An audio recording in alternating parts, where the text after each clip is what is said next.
My name is Esther. I am advocacy manager at the EU SME Centre and senior business manager at the European Chamber.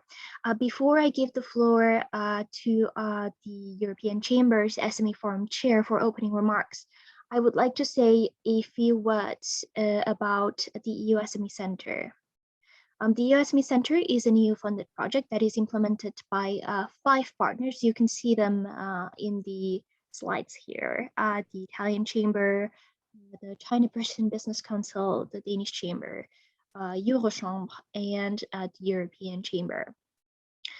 The objective of this project is to support European SMEs enter and operate in the Chinese market. And we do that through the provision of a number of free of charge services, among which is our advocacy platform. And it is through this advocacy platform that we are organizing this event today together with the European Chamber. Just a few words about housekeeping for this event.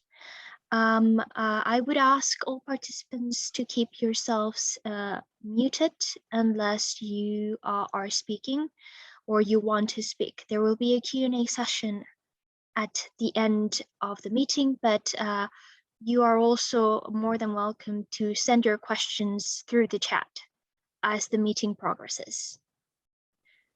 All right, so without further ado, I give the floor to Javier. Thanks, Esther. Good morning, everyone. Good morning, and thanks for everyone who is going to participate and make possible this event. And thanks for the organization from the US SME Centre.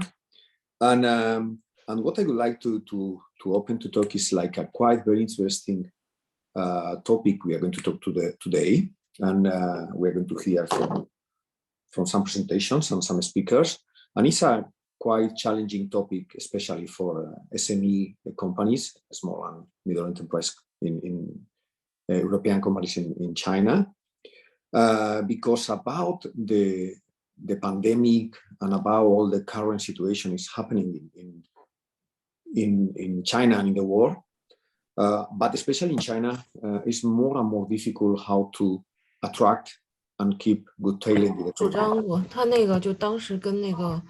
Hi everybody, please keep yourselves muted.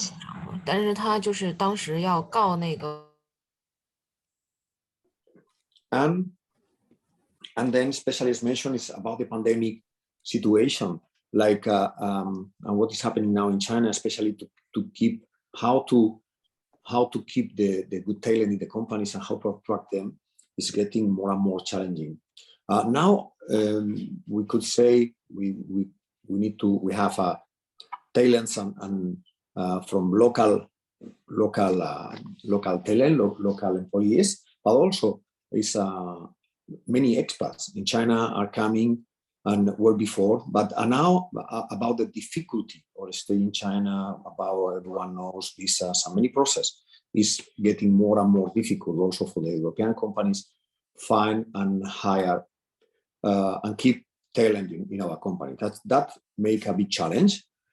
Like this is something like we need to work on it, and it's very important the cooperation in between different chambers and the cooperation. That's why the work of the EU SME Centre in this to help to the European companies is crucial and very important about that.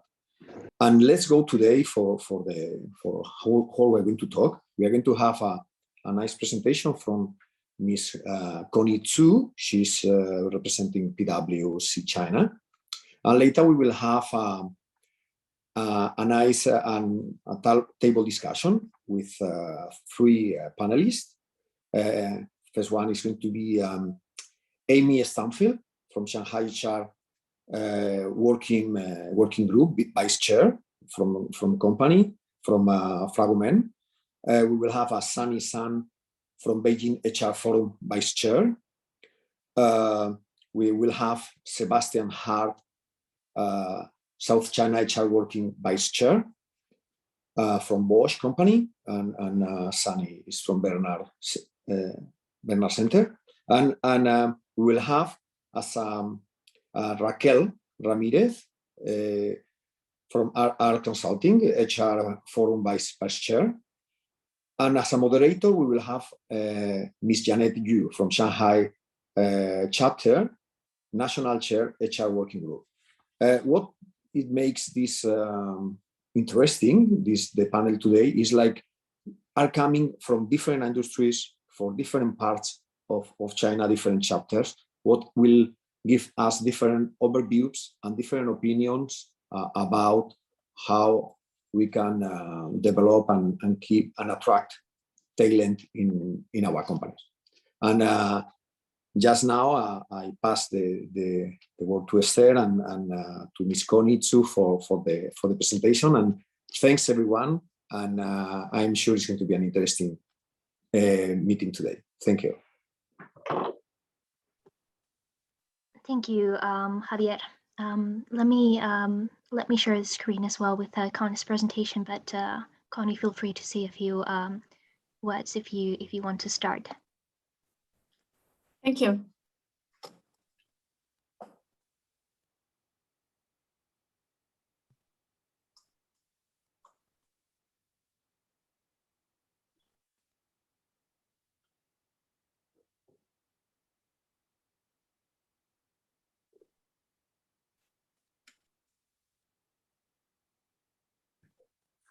I hope you can all see the screen.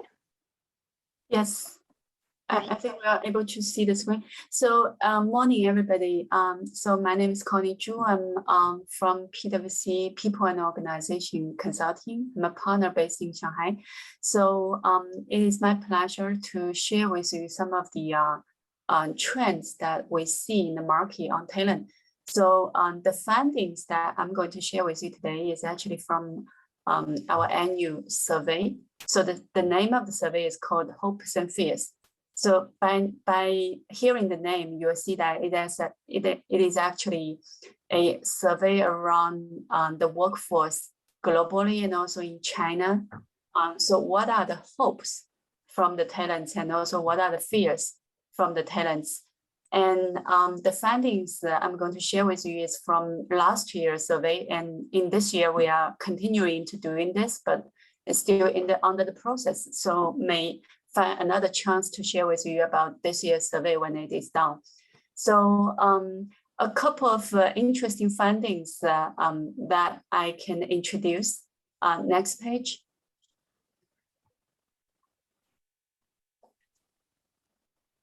Yeah, so the first finding is actually, in general speaking, we see that the talents, they are optimistic about the future world of work.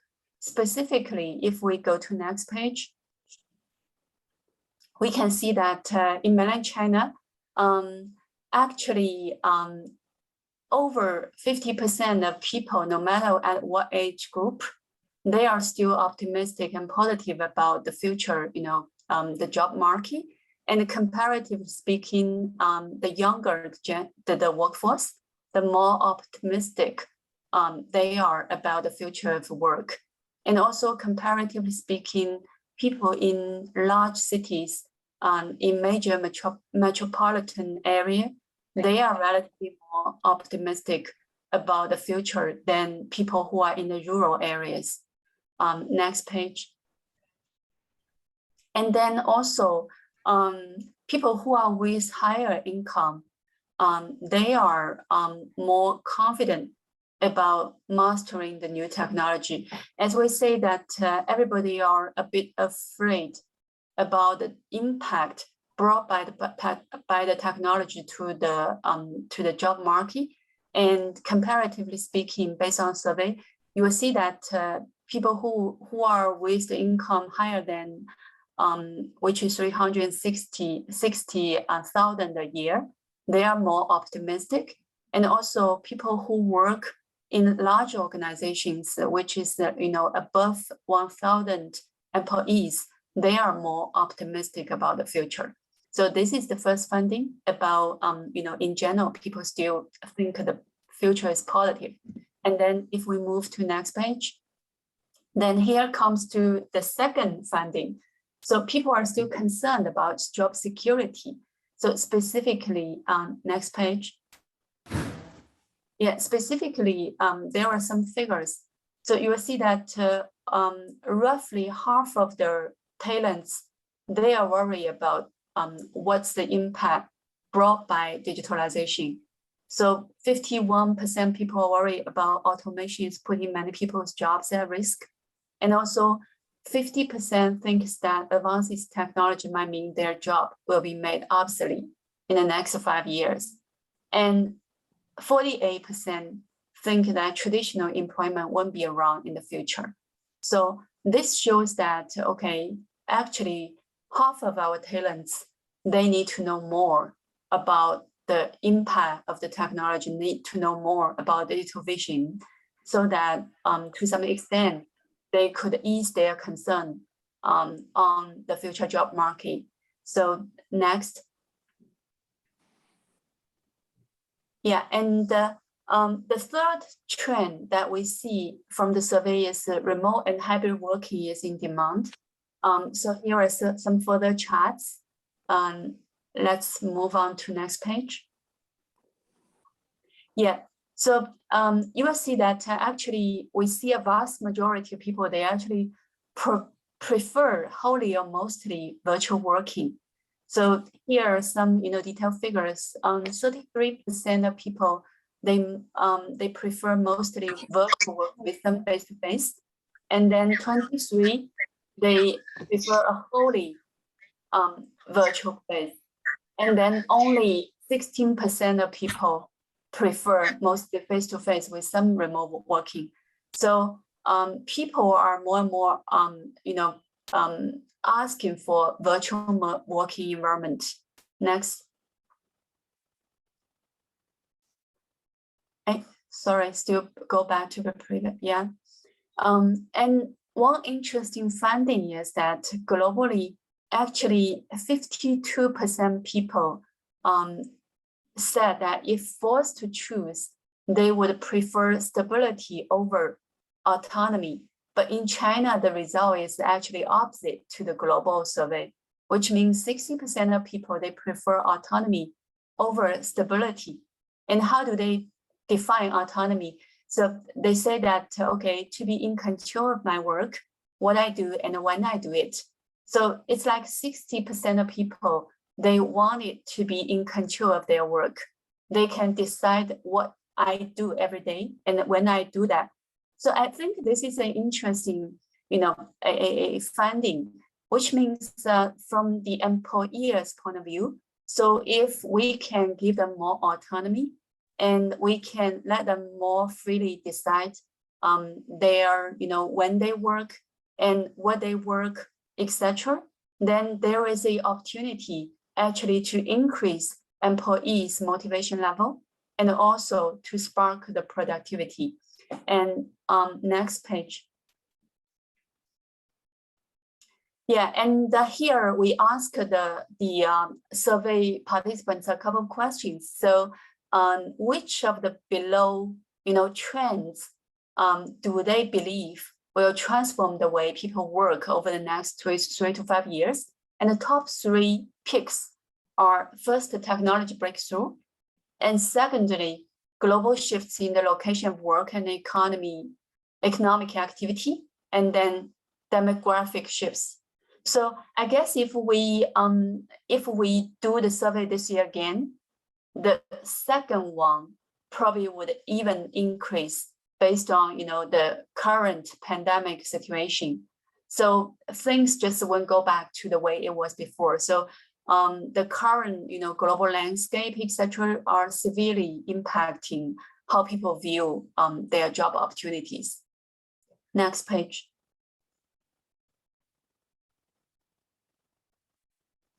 Yeah, so the following finding is about discrimination and lack of support. More specifically, we go to next page. Yeah, so you will see that from the global survey result, we actually see people are asking for a lot of things about, equality, etc., about support at work, etc. And for China, actually 52% of 55, above half, they have been discriminated against the work. But age and gender are the two factors that mostly claimed by people saying that they have been discriminated. So which means today in the job market, there are a lot of companies, they actually set a criteria saying that, okay, I want a younger generation of workforce, but people with certain age limitation, they actually are worried about their job security. So that's one thing. Okay, next. Yeah, and for this one, it's about well-being. So I guess not need to mention, a lot of the multinational companies especially are driving the well-being initiatives in their workforce. And here we further surveyed some sub-questions under the well-being category. For example, I'm being able to disconnect from work outside working hours, which means no phone calls, no emails over the weekend, and no work disturbance or meetings after the working time. So this is the top figure that employees feel that their working environment, only 39% saying that their company actually allowing them to do so. And the second one is I'm able to organize my work in a way that suits me, and only 37% saying they are getting this one. And I'm encouraged to take short breaks in the working day, only 34%, and then 30% saying that their employers are helping them to learn. And also lastly, only 25% saying that my employer helps me to manage stress and focus on creating mental and emotional well-being. So relatively speaking, I think the percentage of people saying they are getting such support on well-being is very, still small, a minority of the group of people saying they are getting that. And this indicating that actually companies still have a good opportunity to do more in order to give people, more a good environment of well-being. Next page.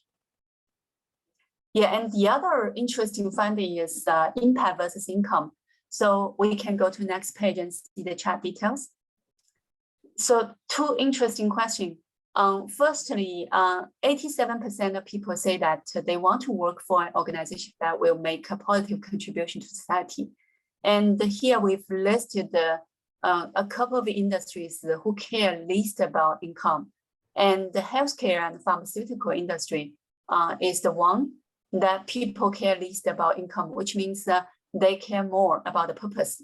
So they would like to work for organizations that are making a positive impact to the society.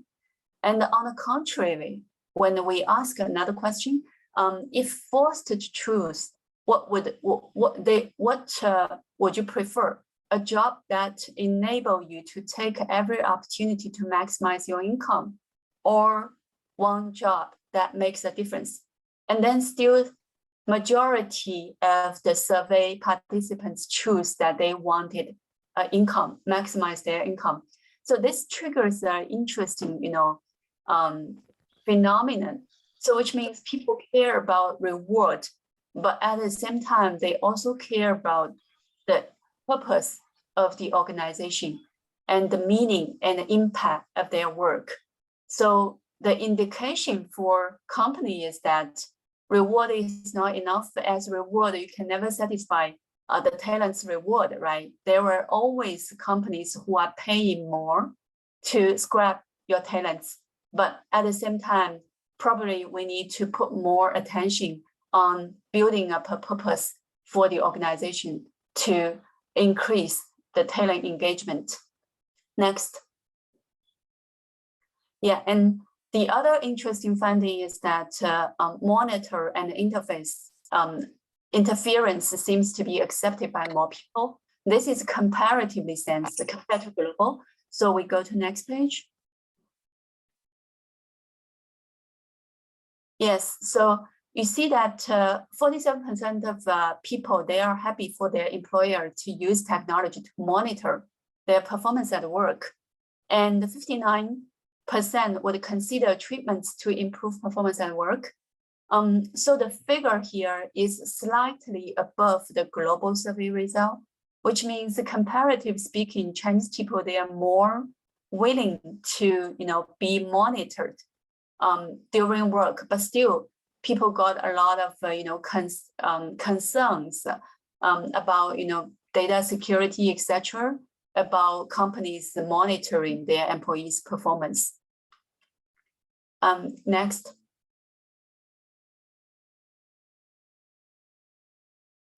Yeah, so this is bigger part of the survey. So about learning new skills and the new knowledge. So we can go to next page.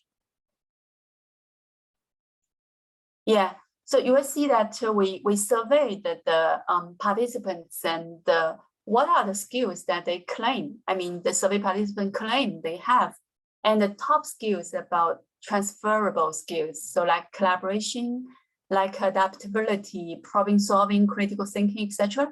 So majority of the survey takers, they claim themselves to have such, transferable skills. But comparatively speaking, about some skills, they are less confident that they have. Those skills are STEM skills, entrepreneur ability, and leadership skills, and digital skills. So those are the areas that they think they probably need more help in terms of to be, upskilled. Next.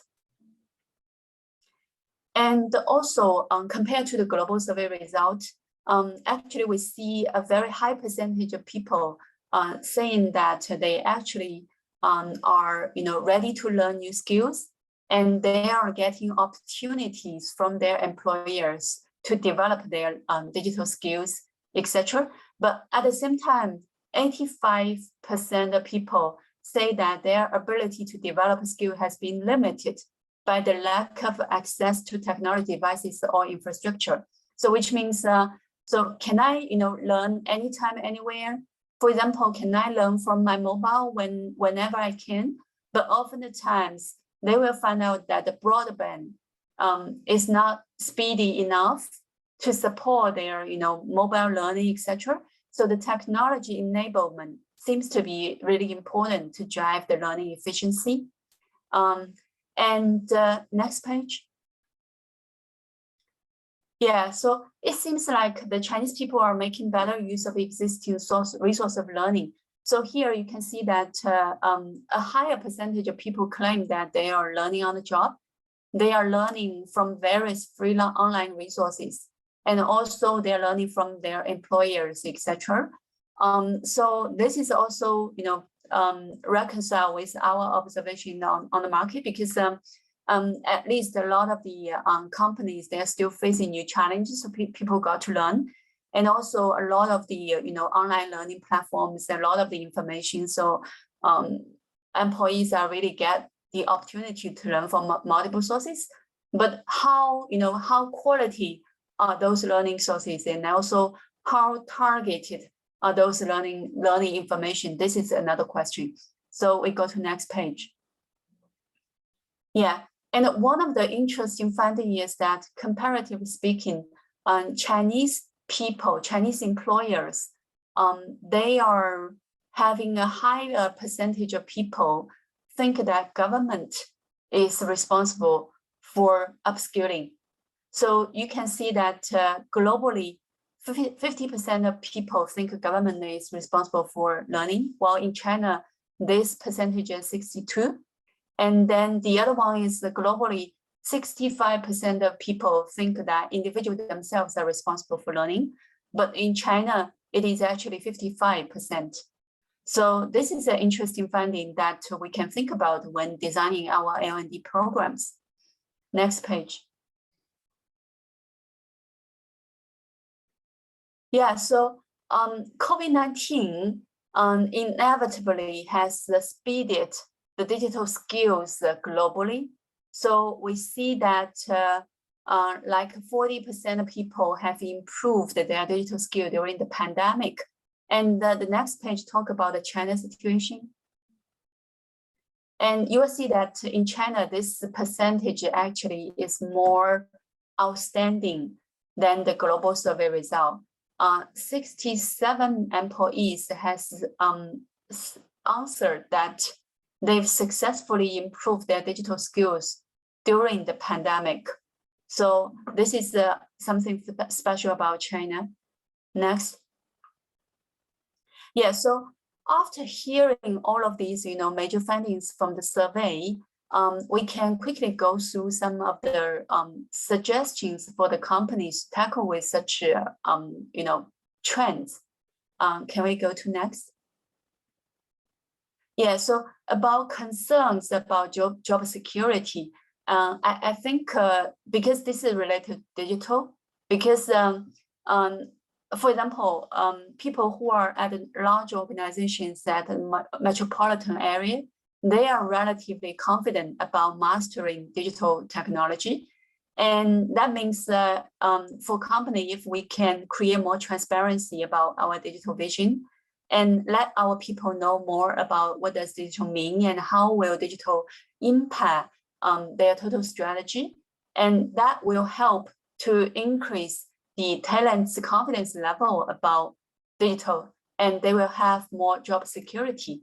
And of course, the upskilling is also enrich job content, upskilling, and to enable them with multiple, skill set is also one of the areas that companies can do.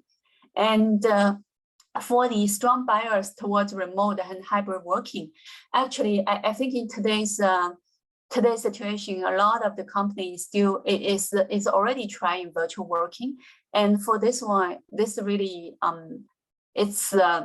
has a huge requirement on the team leader's team management skill, because the team leader is actually need to organize the team and have team discussion during remote working settings, etc., and also able to build a trust among the team members during such a virtual working environment. And we go to next page. Yeah, here are some more suggestions about discrimination and lack of support, and also balance between impact and income, and which I've mentioned a couple when I go through the survey findings. And I think due to timing limitation, I wouldn't go through this one by one, but on next page, you will see we have more suggestions on how to deal with reserved willingness to share personal data, and also lack of ownership and resource in learning and development. So we can share this presentation with all of you afterwards. So you can take a look at this to see if such a helpful to your organization. And I think here, this is my, the majority, the survey findings I would like to share with you. And I will just stop here so that we can discuss later during the Q&A session. Thank you. Thanks, Connie. Maybe before we move to the next presentation, would it be possible for you to mention a bit more about the methodology of this survey? Yeah, so globally, we actually are selected some different sample group, for example, from different industries, from different sides of the organization, from different locations, etc., so that we come up with a database of more than 32,000 survey respondents. And in China, this is same methodology applied. And then the survey sample size is around 1,300 respondents. So basically, this is how we did the survey, and we have a simple questionnaire, and all the participants have filled the questionnaire. And this survey is publicly available, right? Yes. Okay. We had one question about whether the participant could get the question. So I'm assuming that will be in the report. Oh, right? Sure. Okay. Yeah. Thank you. Then thank you again, Connie, and let's move on to the next part of this meeting at the panel discussion. So Janet, the floor is yours. Good morning, everybody. I'm Jeanette Yu. I'm the National Chair of HR Working Group of European Chamber. Today, we will have a panel discussion. We will have 4 panelists to discuss about, invite them to discuss about the talent attraction and retention. Just now, is it fine? There's some noise. Okay, so let's continue. Just now, Connie shared with us the survey of PwC they did last year. I think this survey is very helpful. And then they introduce us about what's the concern and what's the preference of employees at current stage. I would like first ask questions to Sunny Sun. Sunny is located in Beijing, and she's from a manufacturing company, Burn Controls. So Sunny, I would like to ask you, the first question would be, so what are the key challenges in your region regarding to the talent attraction and retention, especially also about the foreign talents? Can you introduce your situation in your area? Thank you. Yeah, thank you. This is Sunny. I'm from Burnout Control, and right now I'm the HRD here and also MD. Just like the introduction, Burnout Control is a manufacturer company, and we produce actuators. So we have plants and also the sales R&D teams located in Beijing. So it is really great. I think the presentation is a really great reference for us to understanding. You see that for us, for the COVID reason, you know that actually our foreign staff are not as many as before, but still also we have French colleagues here. And for us, you know that for the young generation or for the COVID situation, things are a little bit different. But for our traditional industry, the changes are not that much, but still we can feel the difference. For example, we are still in company. For me, right now, I'm still in office because you know that for us, we have a plant and we have to deliver products to assemble actuators on site. So right now, still we follow the local government policy to use the negative test result of 48 hours to go to office to ensure the production. So that is a little bit different. So for me, I will also go to office every day. And also for our foreign colleagues, we also work together.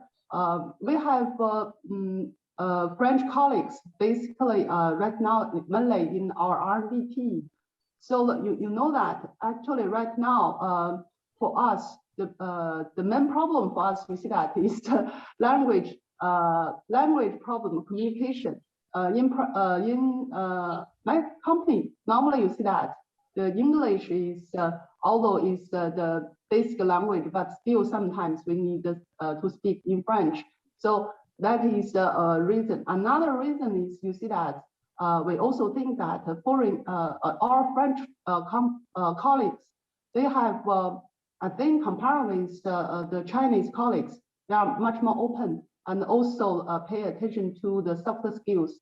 For example, about good understanding of the leadership and also good understanding of the project coordination.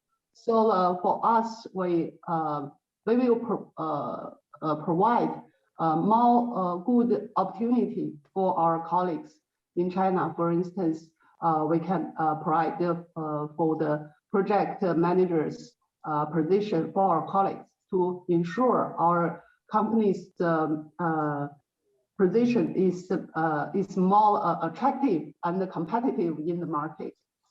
Yes, so far I can share this. Thank you, Sunny. So then I would like to ask Amy Stanfield. Amy is from Shanghai, and she the company she comes from is a consulting company. They provide consulting service. So Amy, how about the situation in your region in Shanghai? Sure.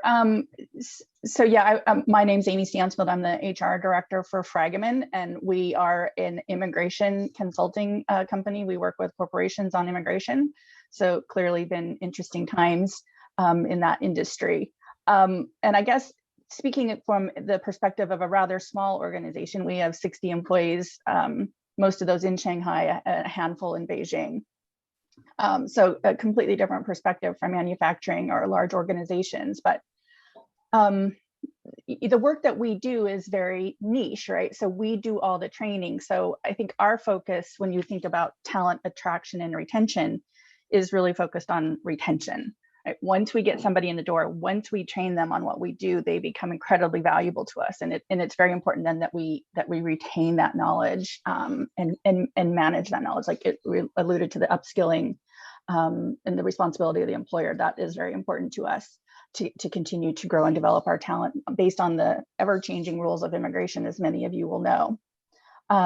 So that's the primary focus for us. I think, you know, when someone walks out the door, it's a big loss. Even if, you know, out of 60 employees, if you lose, you know, 5%, that's 2 or 3 people that leave with a lot of knowledge, a lot of client relationships. So it can be significant. So that's our primary focus. We compete for that talent, I think, from, you know, obviously traditional competitors, other immigration providers, but there's a little bit of what we're starting to see, and I'd be really curious to hear from some others on this too. There's a how the Great Recession or the Great Resignation has manifested itself in some isolated situations in China, in Shanghai, is this term of lying flat. So I don't know how many of you are seeing this, but it's this, that people are just opting out of working for a while. I think between fatigue with COVID, the pace of change, obviously in our industry, you know, people are getting calls from people coming into China from Europe, from Canada, from the US. They, you know, they're taking phone calls at all hours. People are very stressed and very anxious. And I think that they're just sort of, some people are just saying, look, I've had enough and I don't want to work for a while. So there's a term that I've heard called lying flat. I don't know how common that is, but I think we're seeing some of that as well. And I don't think salary is the driver. I think if someone does resign, particularly if they're just resigning to just take some time off, you can entice them back maybe with a uptick in salary, but I don't think that's the long-term solution. People want balance, purpose, all the things that Connie talked about. So I think that we're very focused on trying to do that. So that's from a small organization in Shanghai, that's our perspective right now. Thank you, Amy. My next question would go to Sebastian. Sebastian, can I see you? Hi, you can see me. Can you see me now? Hi. Yes. Hi, Sebastian. Hi. All right. Yeah, Sebastian is from Bosch, and he's located in Shenzhen. So let's ask him to share with us the situation in the Great Bay area. Yeah, sure. And I first would like to really talk about the region itself before I come to my company, what we're doing. And in fact, I wrote an article last year in the Eurobiz edition of September, October about the talent hunt in South China. What foreign invested companies and foreign companies face the most is the competition. When talents, young people come to Shenzhen or to the GBA, it's about the glamour of high tech. Yeah, it's the name of famous companies like Huawei or BYD. It's the excitement of startup companies, and this is what attracts talents to come to South China. When you then work in a let's say traditional manufacturing company, such as my location here from Bosch, we produce wiper blades. Yeah, very easy, simple product, nothing fancy. then of course you cannot really compete with the talents that look for the excitement and the glamour of high tech. Yeah? Those companies also invest a lot in their people, and it's not only the base salary, but by now they also Connie showed it. Yeah? They also know exactly how to attract and retain the talents. Yeah? Big names such as Bosch, for example, or also Philips that we have here, or Siemens, they do not, let's say, draw the attention that much anymore. So what we did at Bosch, I took over this role of the commercial director in November 2019. I mean, salary is always the basic. Yeah, Amy said that salary in her area might not seem to be I don't want to say that important, yeah, but what we can see also in job interviews, in the end of the day, it comes down to the salary. Yeah, the talents are young people, they're looking for the money, they came to South China for the money, they want to support their families. So what we did, we cross-checked our salary structure in the company with the Mercer a salary survey with the latest one. We defined key roles and talents, like already existing talents in the company. We sometimes significantly adjusted the salary so that we are paying the market salary, and we removed allowances. I don't want to evaluate them. We removed standard basic allowances and transformed them into a performance bonus or incentive program. Because what is very important in the end is that good people, let it then be talents or key players, they need to see that a good performance is appreciated and acknowledged. And the first acknowledgement and appreciation comes with money. Yeah, that's very natural. That's at least my experience, and that's also the experience when I talk to other companies. Yeah. After that, the career development is very important. Career development, including trainings. So what we did at Bosch, we started a so-called talent program, where over the course of 2 to 3 years, we offer a training plan. We trained for project management, presentation skills, but we also go into the soft skills like self-confidence and emotional management. The goal is to develop the managers of the future, either for our company, that's the best case, yeah, or for other companies. But with this program and also with the steady salary development. Okay, now I'm muted. Can you hear me again? Yes, we can. Okay, perfect.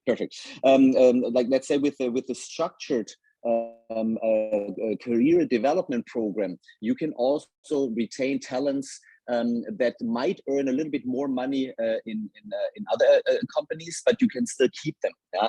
So with this program, we also create a certain loyalty and also trust in the personal development in the company.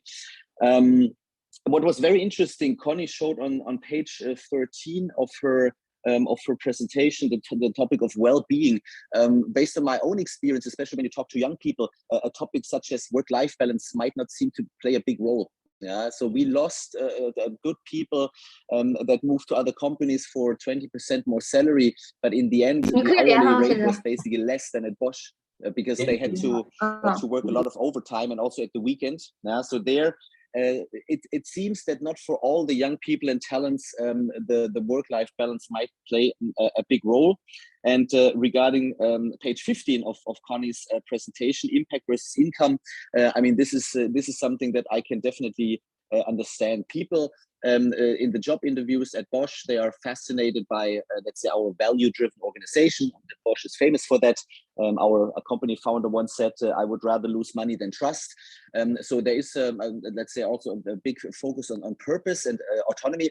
But again, in the end, it's about the money. Yeah? And the people are not willing to sacrifice money just for purpose and autonomy or let's say the impact of work. So that's why I can totally understand these numbers and also the big difference between these numbers. So just a short overview about South China and particularly about what we are doing at Bosch. Thank you, So Sebastian. I got a, should I answer questions now? Because I checked in the chat and Victoria, she had a question. Should I do that now or later? Shall we? Yeah, you can answer now, no problem. Okay, If so you Victoria had the question, taking away transforming allowances into incentives based on performance sounds interesting, but was there no resistance? How did you overcome it? Of course, there was a certain resistance, and we also lost people. But that was part of the game, to be very honest. I give you a very concrete example. The first allowance that we removed was the so-called attendance allowance. So now I'm German. Now Germans never come late. So for me, it's completely unbelievable that you pay a basic salary and on top you pay an allowance or a bonus for people coming on time in the morning. So this was the very first thing that we removed. And of course there was resistance, but in the end we just explained that if you're a good performer, you will still get the money back. And the people that are good, people that are performing, they don't lose anything. But we want to have a bonus for performance and not performance for show. Just to give one example.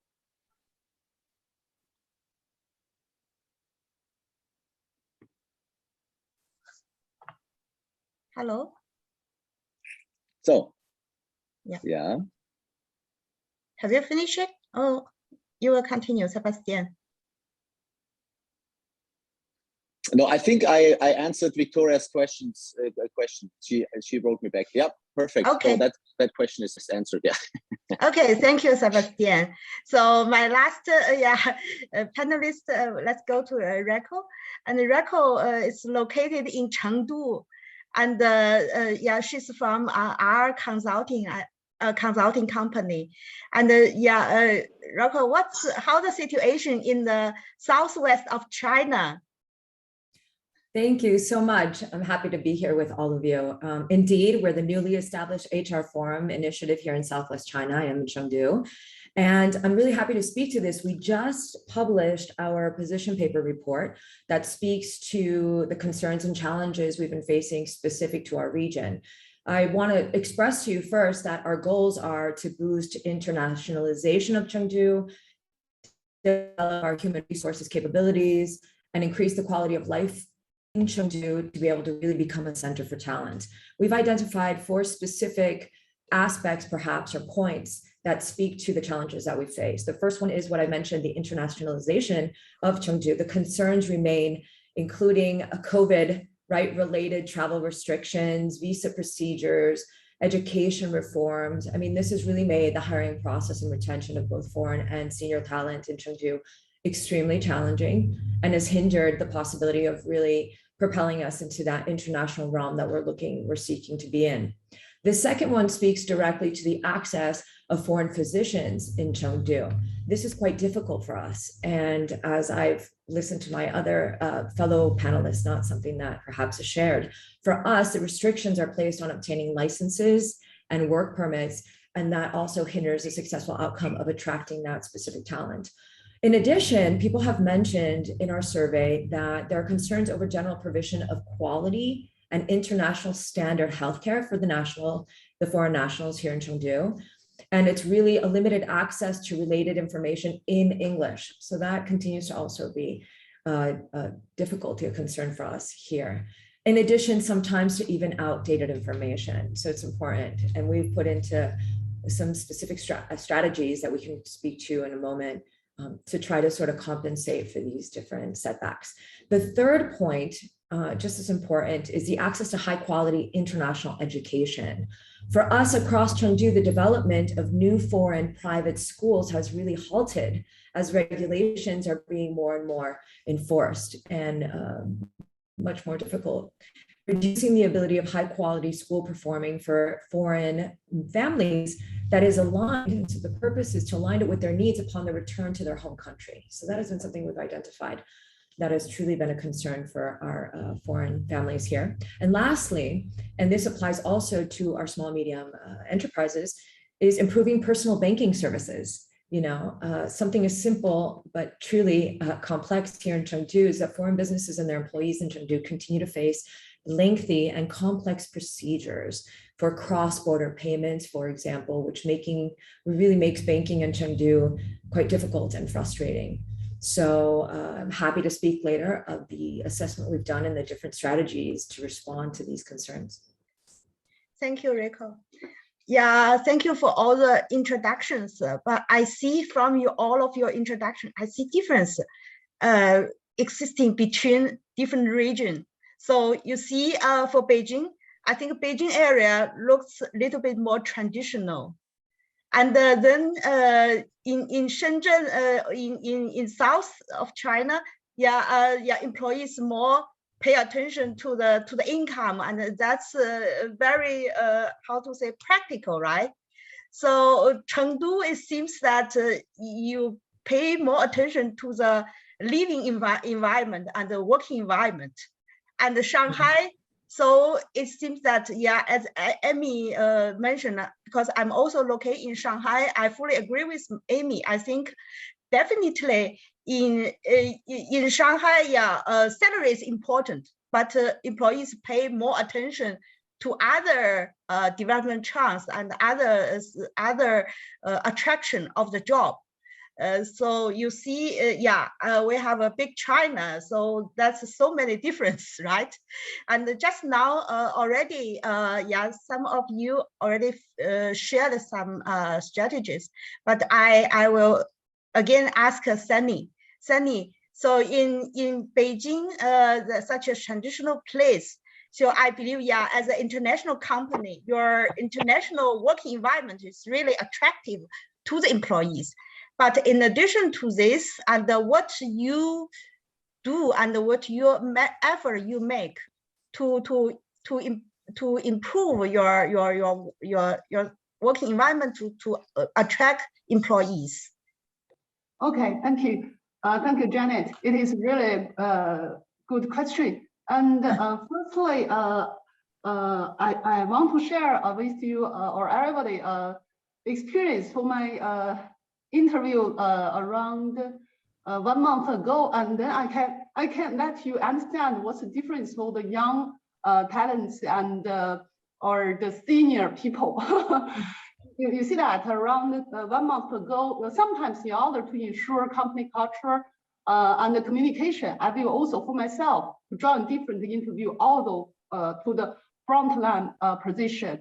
Although I'm new here, because you see that I really like to ensure the company communication to recognize something, and that is the company culture as well. So I interviewed 2 candidates.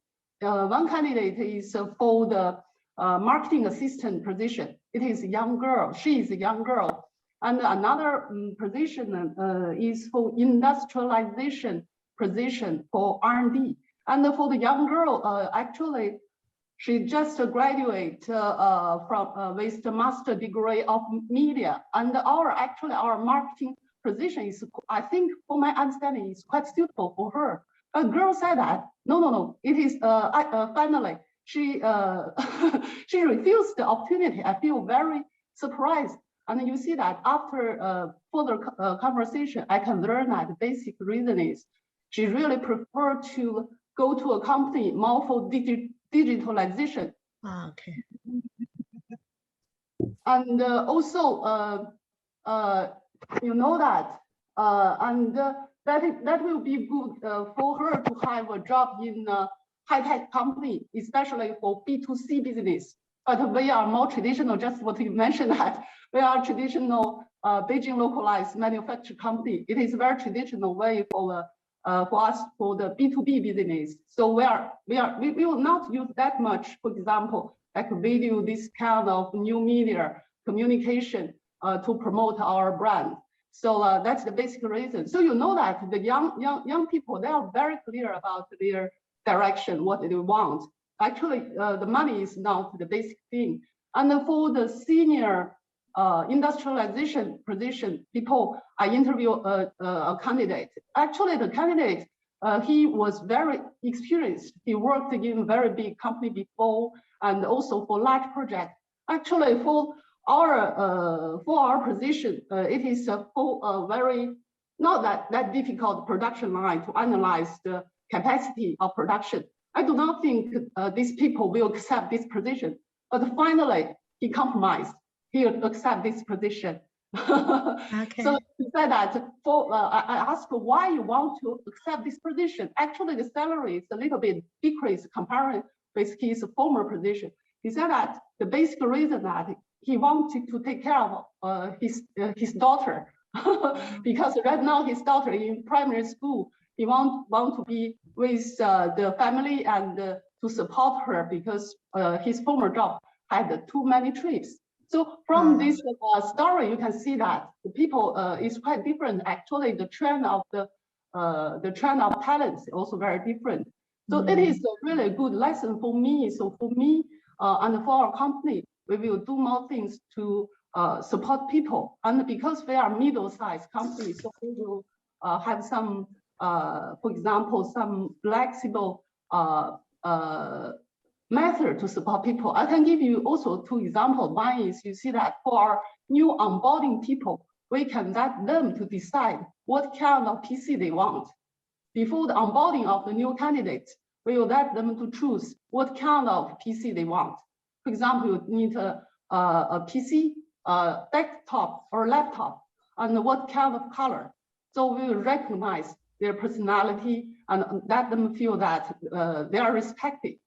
And another thing right now our company is doing is we have a project called as Think Big. Actually, that is just like internal, we use Yammer in company. It's just like our WeChat inside the company.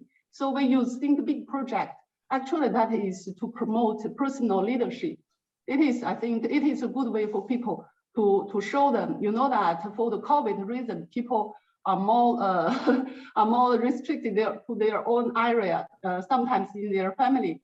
So you see, for Think Big, and I think in this year we did not have the annual New Year party.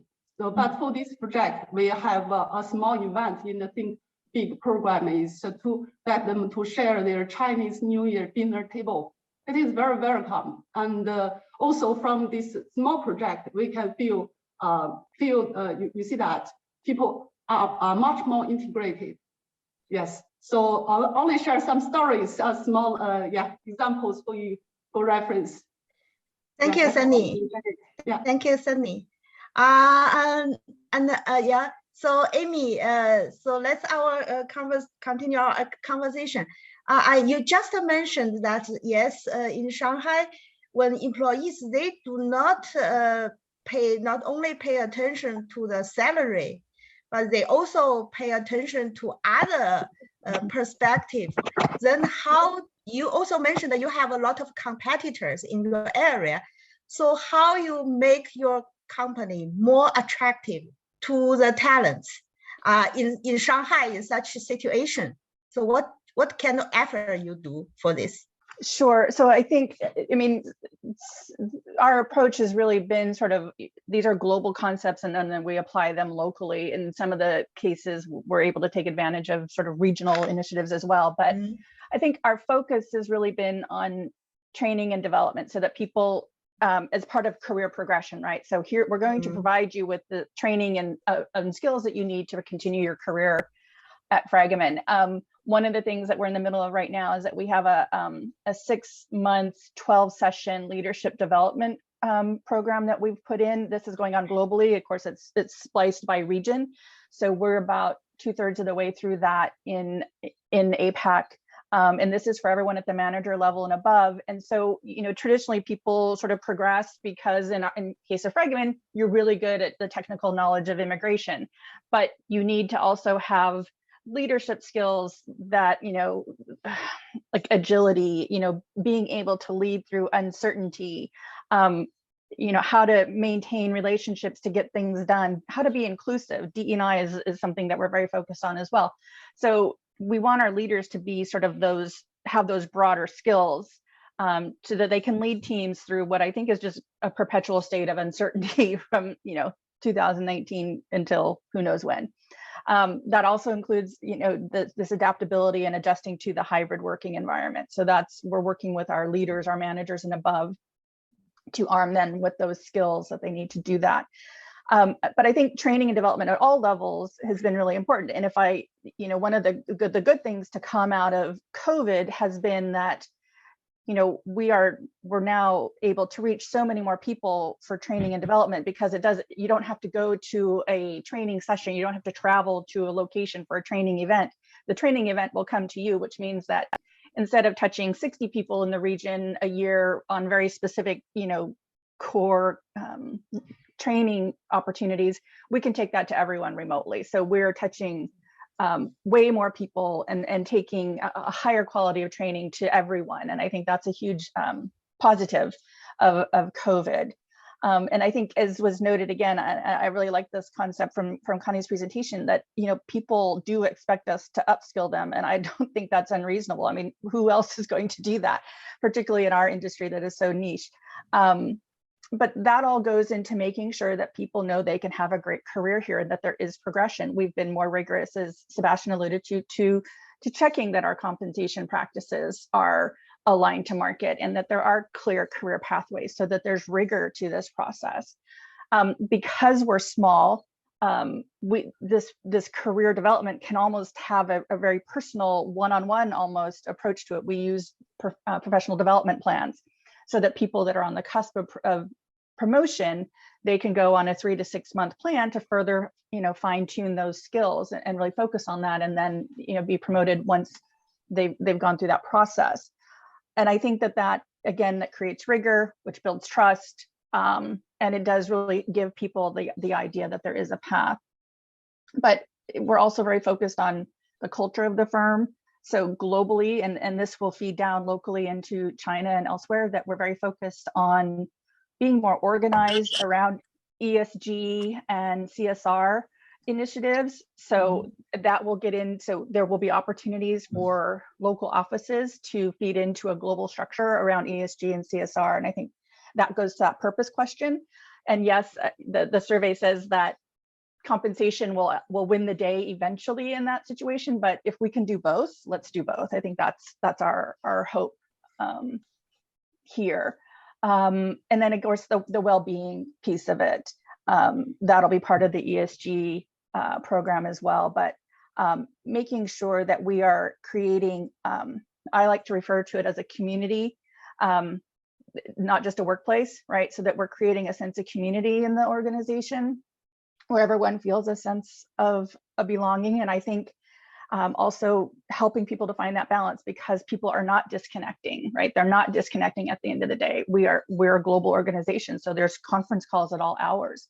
And then, one of the worst outcomes, I think, of COVID, and there are many, but people just aren't taking leave. They're not taking their vacation, because where are they going to go, right? So I think that we have, the risk of burnout is really much greater. So I think the real focus on well-being, my company has access to an app called Headspace, which is meditation and exercise, sleep support. And we're really encouraging people to, take a few minutes. I think yesterday or today is International Meditation Day, by the way. So if you're interested, but I think those are the sort of things that we're trying to make available to our employees and really encourage a degree of disconnection at some point. Thank you, Amy. Yeah, I think your introduction is very interesting. I agree with you. I think in Shanghai, because such as in consulting company, and employees have high requirement and high demand on being involved in international life. Mm-hmm. So yeah, I agree with you. I think your provide this training and support to the employees is very interesting. Yeah, and one thing I too, believe that it's very attractive. Yeah, and to them. To your point, because we attract people that want to work in an international environment. They like to have that connectivity. And one of the things we've done this year is also done a regional mentoring program, so that we are matching up mentors with people outside. So somebody in China might have a mentor in Australia, or might have a mentor in Singapore. Somebody in China might be mentoring somebody from Malaysia. So we've been able to make those connections. And I think that, that is of interest to people, and the more that we can make that real, the better. Okay, great. Thank you, Amy. Sebastian, I have one more question for you. Yeah, you just mentioned that, salary, income, and very efficient salary structure. I think it's very important in your area. Also, you mentioned the career development. It's mainly, I believe, mainly for the management, but for the normal blue collar workers, like in your area. So in addition to salary, so what do you think that you make effort to try to keep the blue collar employees in your company?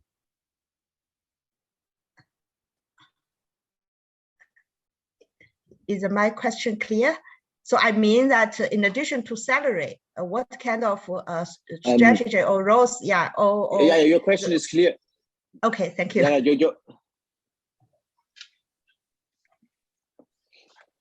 The connection was a little bit bad. Okay. Of course, we can also talk about this. However, I mean, and I will answer your question for sure. However, for me, blue collar workers are not talents. I mean, today we talk about the retention and attraction of talents. Yeah. That's why what I described was more for the office workers. I did not only talk about managers. Yeah. Because we do not hire talents on a management position. For me, the attraction of talents already starts way earlier. Future managers, people that can become a manager in 3 to 5 years. So that was the target group I was referring to. When we come to the blue colors, of course, also there,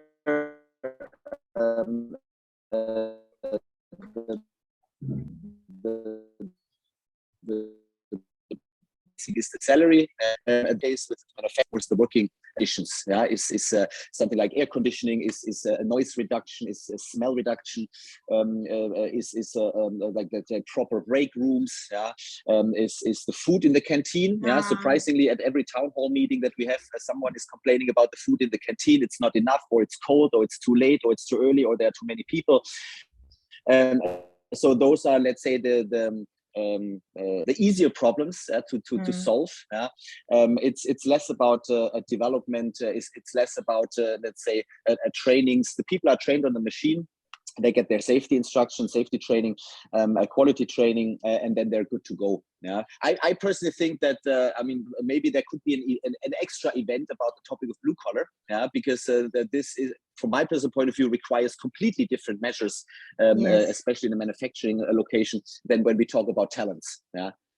Yeah, thank you, Sebastian. Yeah, you are correct. So mainly we think talent refer to it's not blue collar employees, but I also agree with you. I think blue collar employees retention is also one of a big challenge now in this country. Thank you for your inputs. Rachel, I come to you because you just mentioned, I think in Chengdu, I believe Chengdu is already a place that very international, but you see, I see from your conversation that there's still a lot of problems. So how do you help your employees to solve these problems in order to retain them or attract them? Sure, thank you so much. For example, you just mentioned that cross payment issue. Right.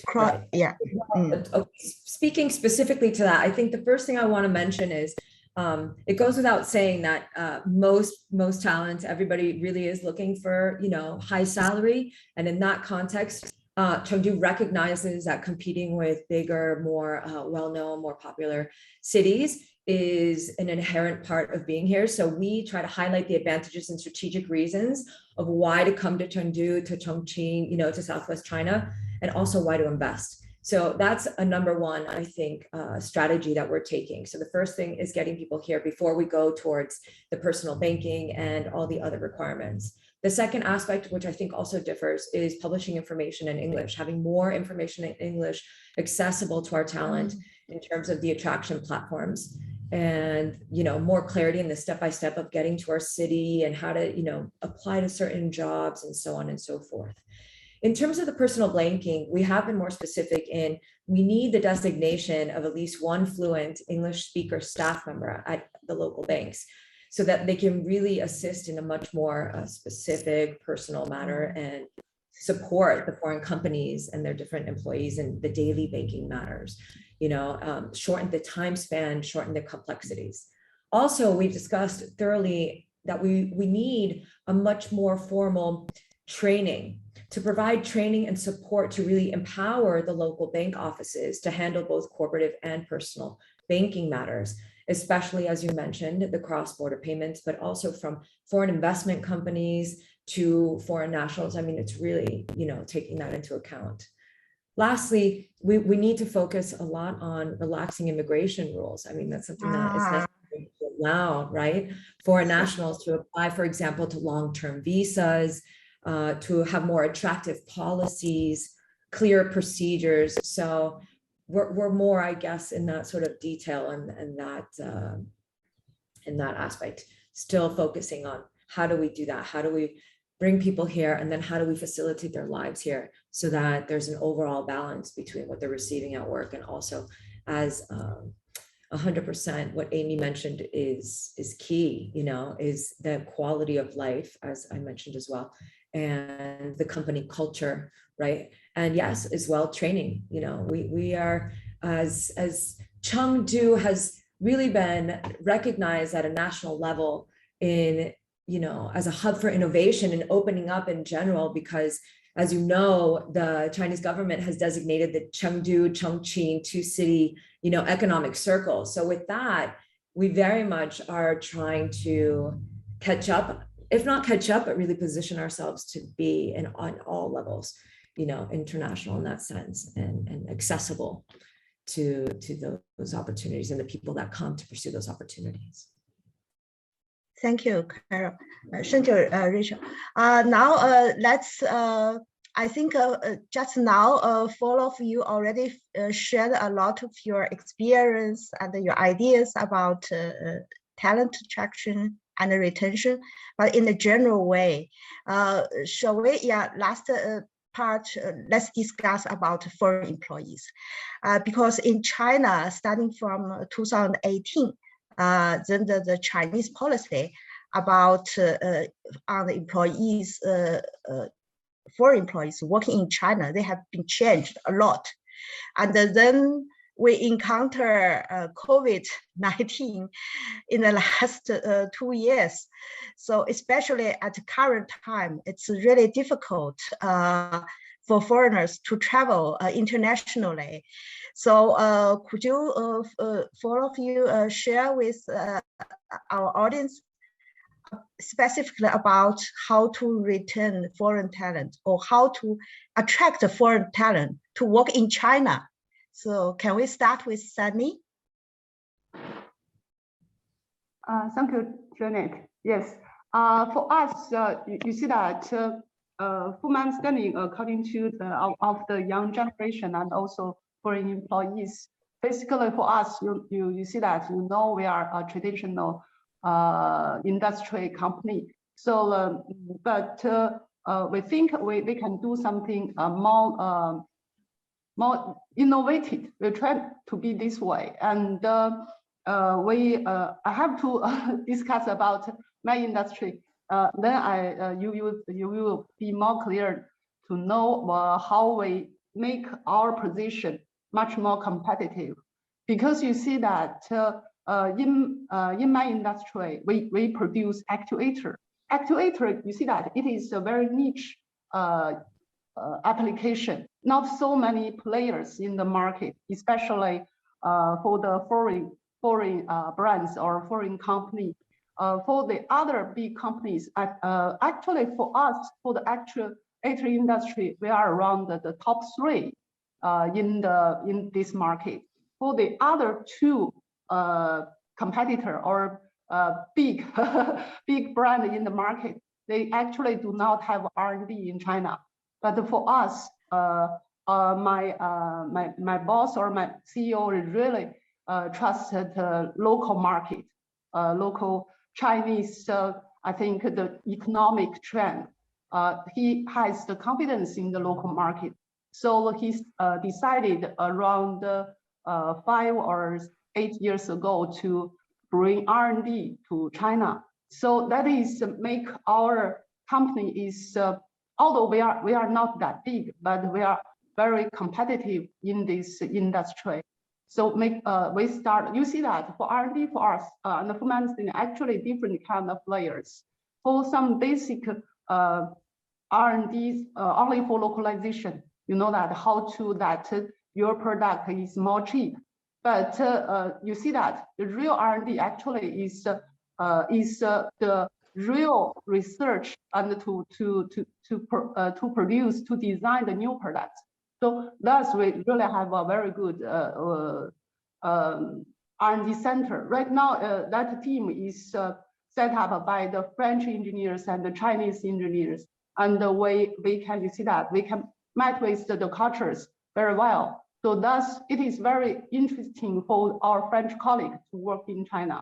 You see, they can really use our headquarter technology and to use the application or the real market scenario in China to do what they can.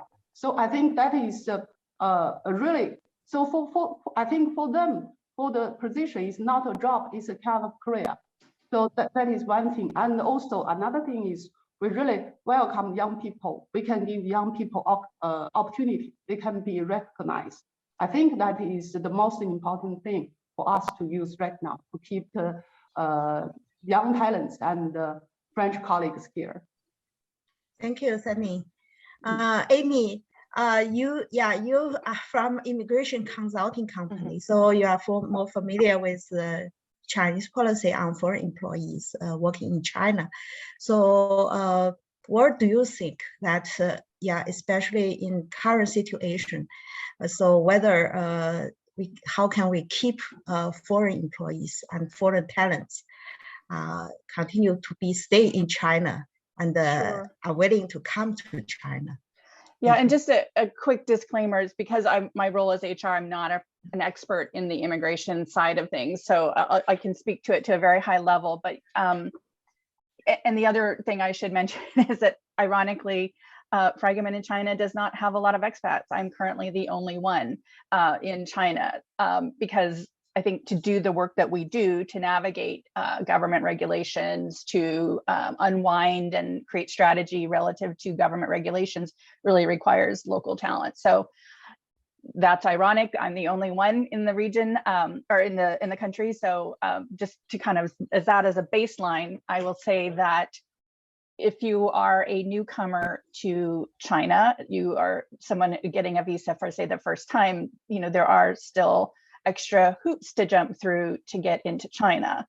And that creates a lot of uncertainty about departure dates and that, for people with families, again, I think there's still limitations on bringing your dependents with you. There's very few exceptions to bring your dependents with you to China. So you have to do the quarantine. All of these things are deterrents, particularly for someone who's coming to China for maybe the first time and is not as familiar with the environment. So speaking from my own experience of doing quarantine last year, I have been in China for a while. I don't speak the language, unfortunately, but the number of QR codes to navigate was could be overwhelming, even for somebody who's been here for a while. So I think those are deterrents to newcomers. But even for those, and I would say this is more recent, for people that are already in China, and I would say specific to Shanghai in particular, but I think elsewhere, people that are here are having second thoughts about staying, right? While some cities are more open than Shanghai, but this environment is not what people signed up for. When you travel internationally, when you work internationally, it's about experiences and kind of growing personally and professionally. And when you're locked down for 2 or 3 months, that just doesn't happen as well. So I think that if you look at it in two segments as newcomers and those that are already here, there's challenges on both sides. What that means for companies that really need the talent in China is that, do you have to rethink your expat packages now? Are you now becoming a is there now a hardship allowance associated with being in Shanghai, which really has not been the case. Shanghai is a wonderful city, very easy to live in. But do you now, in order to entice someone to come or to stay, do you now have to up the financial incentives for somebody to do that? Home trips don't really matter if you're having to do a lockdown every time you go in and out. Maybe people think about going to another location, but that still impacts the business. It's just hard to travel in and out of China still. So there's a lot of barriers that give people pause to either coming to China for the first time or staying. So I think that will create a conundrum, and I don't know what the solution is for companies. Okay, thank you. Thank you for your sharing, Amy. So Sebastian, I know Bosch have a lot of expatriates working in China. So I wonder, during the past 5 years, have you seen that the number of expatriates in your company is increasing or decreasing? Or what's the current situation you are facing now? Let's not get back 5 years. Let's just go back 2.5 years. Yeah. So of course Okay. the number of expats is significantly decreasing. Yeah. Okay. But also here I have to differentiate a little bit. Most of our expats, they sit in the headquarters in Shanghai. Yeah. In the Bosch headquarters. Coming down to South China, the location that I'm working for has 1,400 people, and right now we are only 2 expats, and that's also the strategy. Yeah, we do not want to have foreign talents. We are not looking for other expats to bring into the company. Our strategy is very clear. We put our focus on local managers, local talents, and we want to develop locals and not foreigners. But of course, I mean, everything that Amy said is 100% correct. It's the uncertainty of living in China. I mean, life in China is not bad if you can live with a certain uncertainty and when you are a little bit spontaneous. But it's more on one hand the fact of knowing that when you come to China, you might not be able to leave China that easily and come back. So you might not see your family for a long time, and of course the hoops and loops to jump through when you first come here, including quarantine, but then also the entire process afterwards for work permission and residency and so on, is indeed something that most of the foreigners are not willing to do anymore. Yeah. Okay, Sebastian, maybe I have one external question. That Yes. if you, your Bosch, you decide that you have your management localized in China, it seems a strategy. But what do you think about in such a way? How about the connection between the headquarters and the local management in China? So, do you see the please. I think you know my question. No, we always, I know your question. I know, of course. I mean, this is also the reason why we always make sure that the management, the highest management, is mixed. Yeah. To give you an example, the Robert Bosch China president is Chinese. Yeah. The president for HR is also Chinese. Yeah. But then for this period, the commercial president is a German. Yeah. And usually we try to mix in the highest management board. In our case here at the location, we have a setup that is unusual, because the technical plant manager and the commercial plant manager are both foreigners. And usually that is not the typical setup, because at least one should be local. And that might then also change, let's say, in the next generation. Yeah. I see. Thank you. Yeah. So let's talk to Rico. Rico, what do you think in Southwest? There are a lot of foreigners working there, or not so many? So normally, what kind of business they are doing in the Southwest? And then, how about the attraction of your location to foreigners? So I think it's important just to reiterate that living in Chengdu, I've lived here for 6 years. I've opened my own company here, a leadership company. consulting, and it's a wonderful place to live. And I think definitely we have a different tone in terms of, it is more laid back, and the opportunities are growing day by day. I mean, with the growth of, certain parts of our city that are just expanding, tech companies are definitely coming. We have a lot of tech talent coming here, and, Chongqing, we can say the same way. I think that 100% overall in China, the mobility is a huge issue. I think not only from, coming inside and outside of China, but also within China. So for us to really, again, it's not so much, we are confident that Chengdu is a wonderful place to live in. We're confident that we can offer the best services as much as any other city can. However, people often don't know about Chengdu as much as they do obviously know about Shenzhen or Shanghai or Beijing, et cetera. So I think it's really building that credibility or really the know-how of people knowing Chengdu, especially outside of China. And obviously bringing people to Chengdu outside of China right now is impossible. So openness is something I think we all struggle with. And then the mobility as well. In terms of the people here, in my expertise and the people that I share the community with here in the EU Chamber and so forth, people that have been assigned, let's say, diplomats and have brought their own SMEs here, that say, okay, I'll stay for X amount of years, are now looking to change their locations because they can't go home. And oftentimes the question is, are you not enjoying your life in China and Chengdu? And they say, no, I love it here.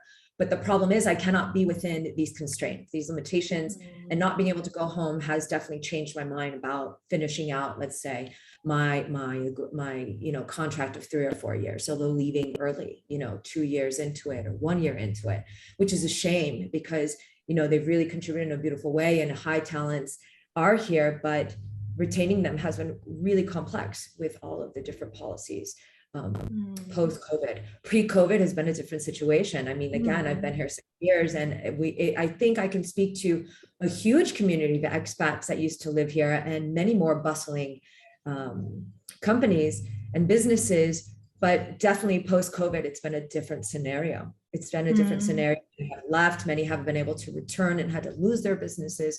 So that level of complexity, I think that we all share, is something that we're all facing. And there's no simple answer to that, right?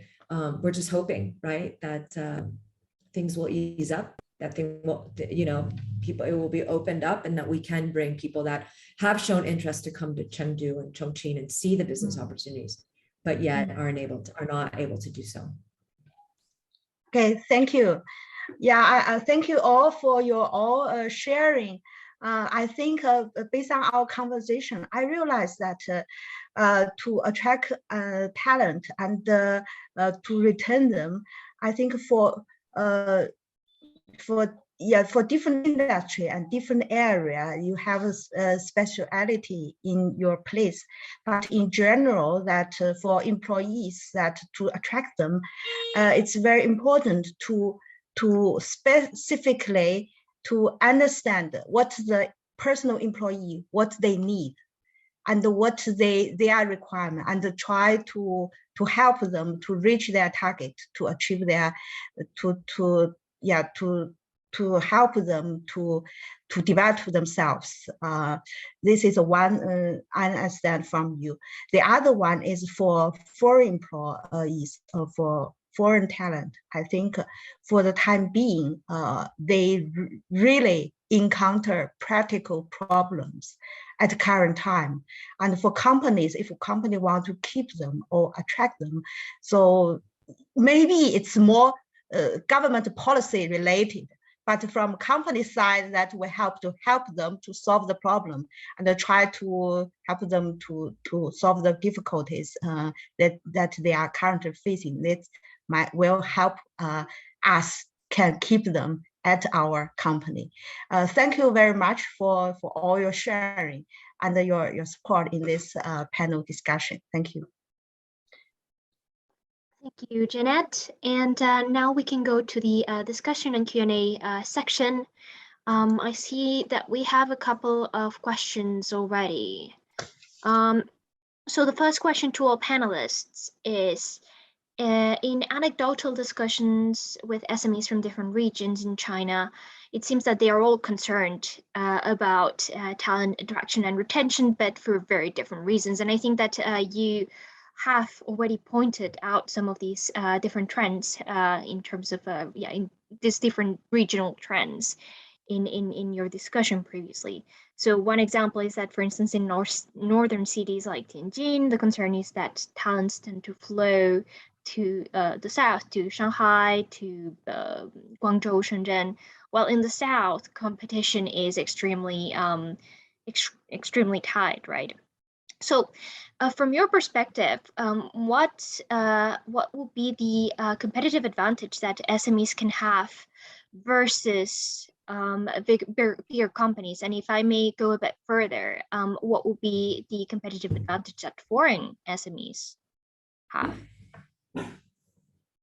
So that's a question to all panelists. So maybe if each of you can chip in, starting from Sunny.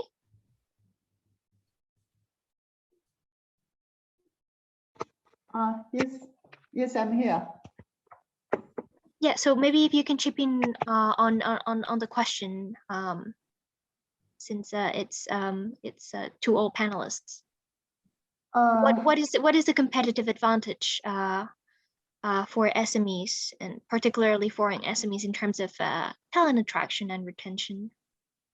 Would you please give me a few minutes to consider it? Sure, absolutely, absolutely, no worries. If any, okay, Raquel. Yeah. Hi. So I think I would like to speak from Chengdu, and we're not a small city by any means, but I think we could offer, and we do offer, personalized support. I think that can be a huge advantage. Government incentives that exist. There are many companies that even receive, spaces, workspaces, and that's important for us. They can tend to be quite, and I imagine in the bigger cities, even more expensive. So there are certain incentives put in place to make our city more attractive, hopefully, in that attraction of talent and SMEs. Yeah, and I'll chime in too, just to add that I think this really goes to understanding the businesses that we work for, right? Because I think the competitive advantage is going to be what's unique about your organization, and I think it's not a cookie cutter answer, right? It's dependent on what your value proposition is as an organization. So for I think it's incumbent on all of us in our businesses to really understand what sets us apart and really leverage that. So I think our focus on being international and giving people an opportunity to work internationally, we need to leverage that.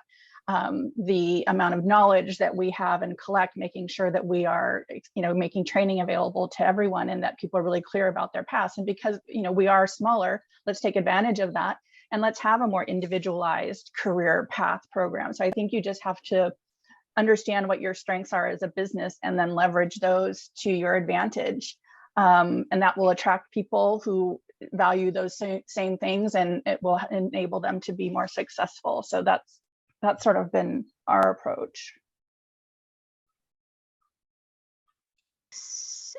Both Raquel and Amy. I don't know if Sunny or Sebastian have any. Yeah, for me, actually, you see that, just so what I discussed, we are a traditional company. So you see how that has to be much more competitive. I think that is a topic, not only for company, it is for the management team. Actually, you know that I take two responsibilities in this company, for HRD and also MD. And for my understanding, actually, for me, I think if I can, I also lead the sales team. So for me, I think if I can lead the company in a very dynamic and optimistic way, in a very healthy way, and to have more revenues, to have to let the employees to have more beneficial from the company. That is the root of the company. So I think a healthy company is really a good kind of advertisement for the employee, or for the recruitment people, or for the candidates. I think the question when I interview candidates, they ask more is how do you understand your future of the company? And they ask, you are a small company. You know that we are not that big on the middle side. So how do you think you will be very promising in the future? This is the question. I also ask myself as well. So I think to have a very good qualified company, that is the most important thing. Yeah. Sebastian?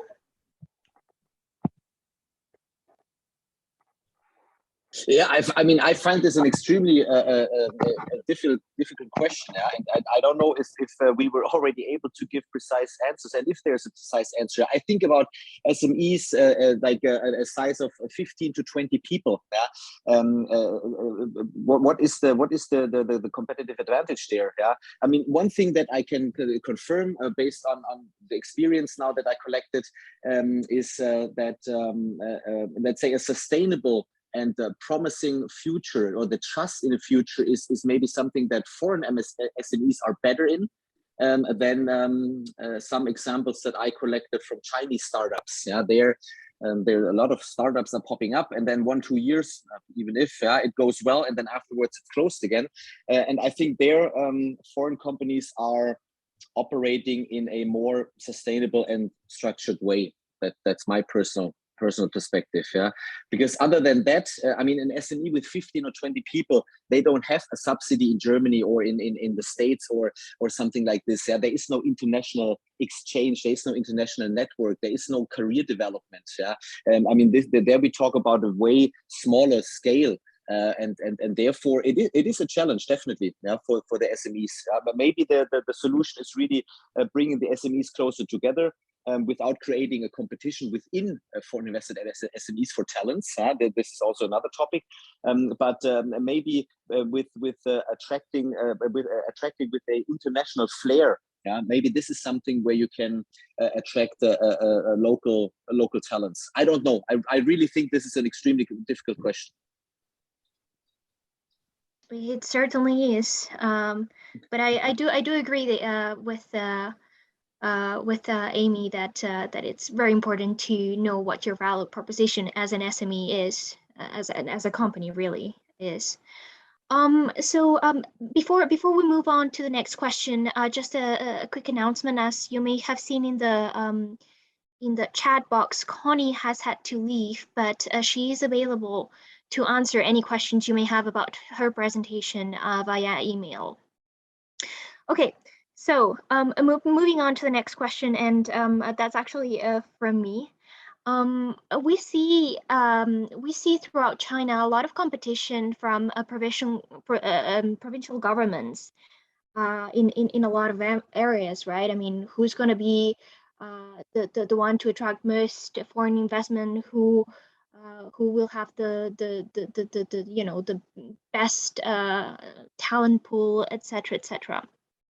So I would like to ask each of you, from the perspective of your region, of your province, what is it that the local government is getting right about talent attraction and retention policies, and maybe some other provinces could learn from that, and what is it that they need to work harder on?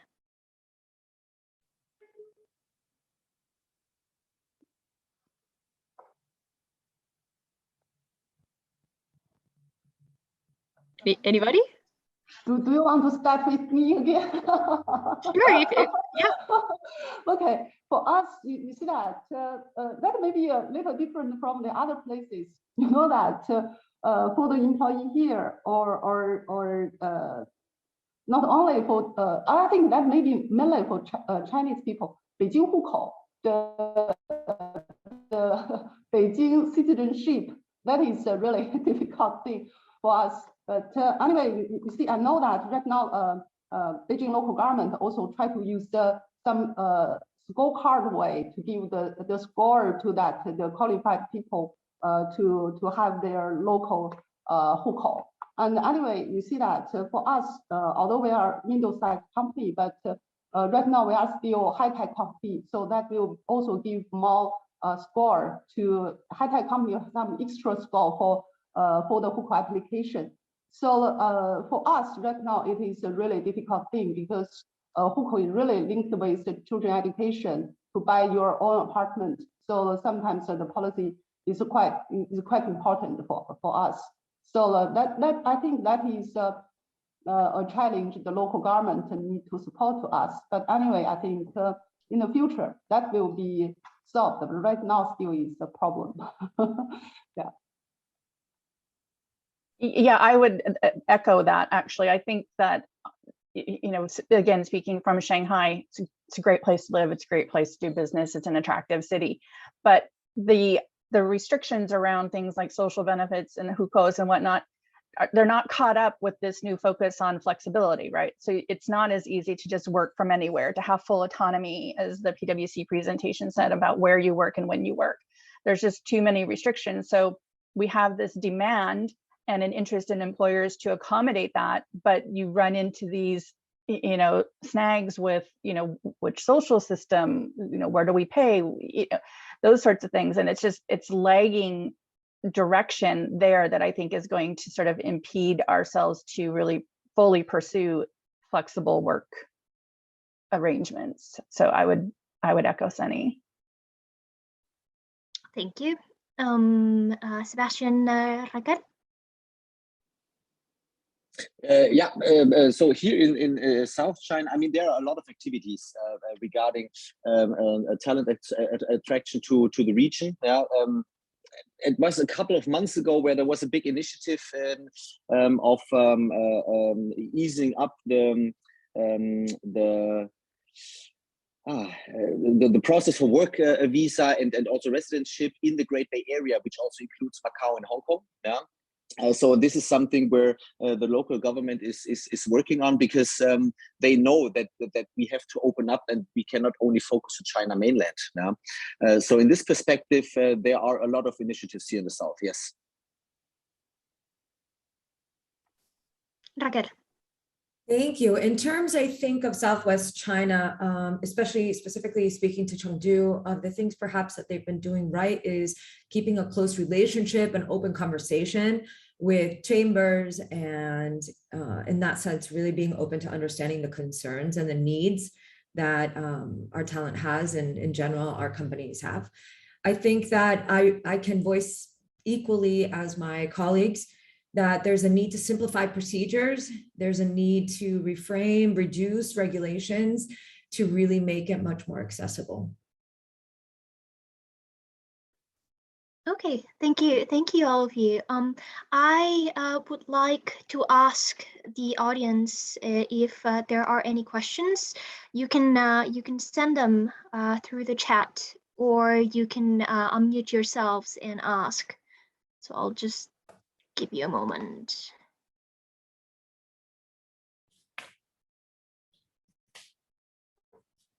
And of course, like, if the panelists have any questions of each other, feel free to shoot as well.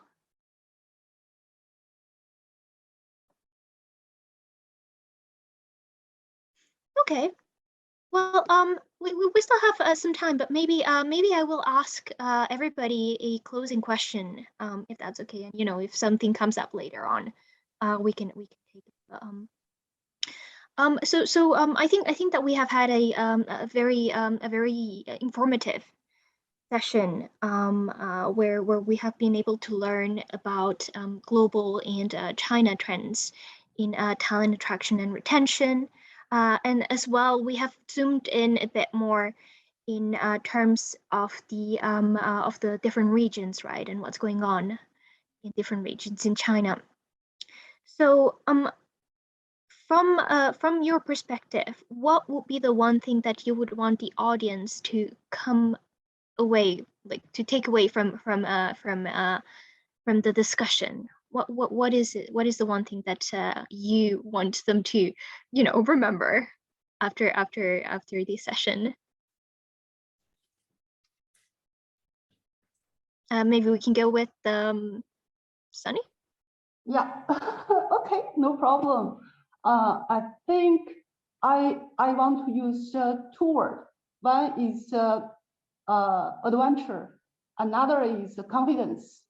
I think you see that although the COVID and also so many things happen for us these days, you see they are up and down in the latest 2 years, and also there are also the Russian conflicts happen and so many things happen. But for us, I think that is a challenge, also a kind of opportunity for us, especially you see for my industry. Sorry, I always say business. So you know that although we are in this kind of situation, I still have the confidence in Chinese economy.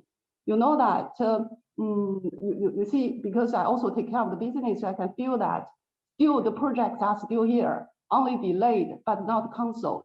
So I can say that the Chinese local market is still promising. So I think there are more opportunity. You see that for some reason, you know that oil and gas industry, I can give you an example. Right now, maybe before not so good, but right now you will see the gas industry will be quite promising, especially for LNG. So that will be some new business opportunity created for this and that kind of reasons. So for me, I think it is a kind of adventure. It is not really difficult for us, although the days maybe seems tough, but still the chances are here. So we should have confidence. So I also think for everybody who are ready, they are really the talent. The talent is not only your skills, but your readiness in your mindset. Thank you. Amy?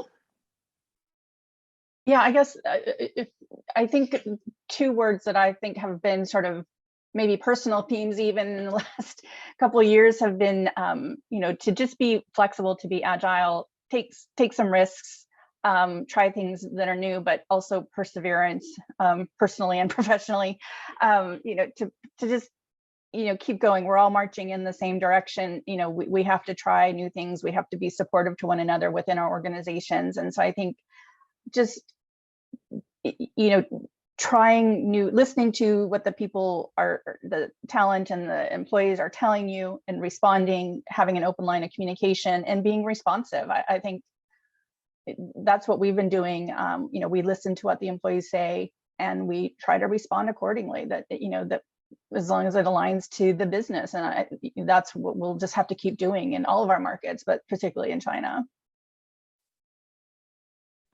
Thank you.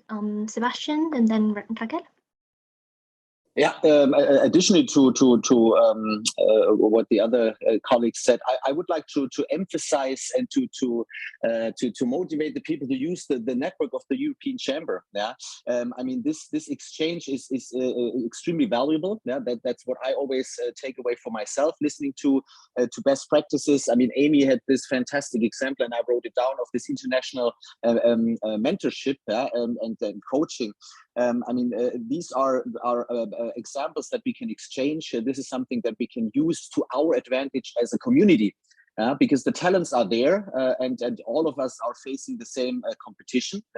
And that's why I think that events like this are very important. And this should start, let's say, communication and exchange about what the different companies are doing, especially when we talk about different chapters, where we are not in a direct competition for talents, right? I think this is extremely important and valuable. Well, thank you, Sebastian. That's what we're here for. All right, Raquel. Thank you. Yes, I wholeheartedly support what Sebastian just said. I think that that's a wonderful platform. EU Chamber has been essential here in Southwest China in being able to have open communication and collaboration for sure. I think that if there's a trend of 2 words, so I'm going to choose hopefulness and resilience. I think that, you know, hopefulness in terms of, you know, staying the course and waiting for, you know, things to change and hopefully one day say we're post-COVID, and resilience is the same, staying the course and really finding the ways that we can maneuver and making life better as is right now, in hopes that soon we'll be able to start mobility, openness, etc., and really get everything, the market flowing again. So thank you so much. All right, well, then I think that there are no more questions. Last chance. Yep, no more questions, so we can go off for an early lunch. Thank you to all the panelists and to Connie as well, and to Javier and to Jeanette for joining this very interesting session. We'll definitely keep everybody on the loop on future SME or HR related events. With that said, have a good Friday and good weekend as well. Thank you very much. Thank you. Thank you. Thank you very much. Bye-bye. Bye-bye. Bye-bye.